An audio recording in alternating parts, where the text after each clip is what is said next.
आज कुछ media reports के माध्यम से पता चला है कि केंद्र सरकार ने कल चुपचाप बहुत ही गोपनीय तरीके से दिल्ली में चुनी हुई सरकार के जो मुख्यमंत्री होते हैं, मंत्री होते हैं, चुनी हुई सरकार के मुख्यमंत्री और मंत्री के अधिकार कम करके उनको छीन के एलजी को देने का एक कानून पास किया है कल कैबिनेट ने। दिल्ली की सरकार को बनाने का जो कानून है, जिसे जेएनसीटीटी एक्ट कहते हैं, उसमें बदलाव करके केंद्र सरकार अब एलजी को इतनी पावर देने जा रही है कि वो दिल्ली की चुनी हुई सरकार के काम रोक सकें। दिल्ली की चुनी हुई सरकार के पास अब निर्णय लेने की शक्ति नहीं होगी, वो एलजी के पास होगी। एलजी का मतलब है केंद्र सरकार के पास होगी, केंद्र की बीजेपी की सरकार के पास में होगी। स्टेट गवर्नमेंट, जिसको जनता चुनती है, दिल्ली की जनता चुनती है, उसके पास में अब डिसीजन लेने की पावर नहीं होगी। और बहुत ही गोपनीय तरीके से, बहुत चुपचाप खुफिया तरीके से कल इन्होंने ये कैबिनेट में कानून लेके आए और उसको पास किया। केंद्र सरकार का जो ये कदम है वो लोकतंत्र में लोकतांत्रिक तरीके से जनता द्वारा चुनी गई सरकार की पावर कम करने का जो कदम है, ये लोकतंत्र की आत्मा के खिलाफ तो है ही है, ये संविधान के भी खिलाफ है।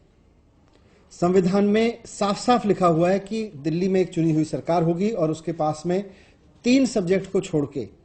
सारे काम पर, 3 मुद्दों को छोड़ के, पुलिस, जमीन एंड पब्लिक ऑर्डर, इन 3 चीजों को छोड़ के दिल्ली की चुनी हुई सरकार, दिल्ली की चुनी हुई विधानसभा सारे मसलों पर निर्णय ले सकेगी और सारे मसलों पर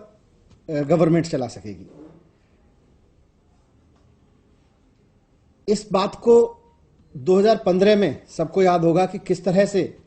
तब बीजेपी की चुनी हुई सरकार ने एलजी के माध्यम से मनमाने तरीके से, संविधान में लिखे होने के बावजूद, इंटरप्रिटेट किया कि नहीं सेंट्रल गवर्नमेंट चलाएगी दिल्ली की सरकार को। फिर जब हम सुप्रीम कोर्ट में गए तो सुप्रीम कोर्ट की कॉन्स्टिट्यूशन बेंच ने कहा, सुप्रीम कोर्ट की संवैधानिक बेंच ने संविधान में लिखे हुए को और स्पष्ट करते हुए कहा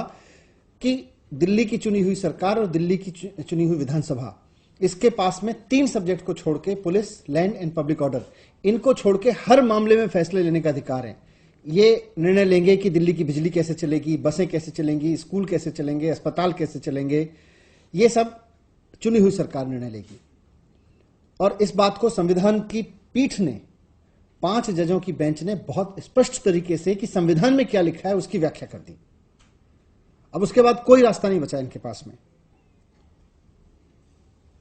सारे काम संविधान की बेंच ने कहा भी चुनी हुई सरकार के पास में है, उसमें एलजी का कोई रोल नहीं है। एलजी के पास में केवल और केवल इंफॉर्मेशन जाएगी सरकार के लिए हुए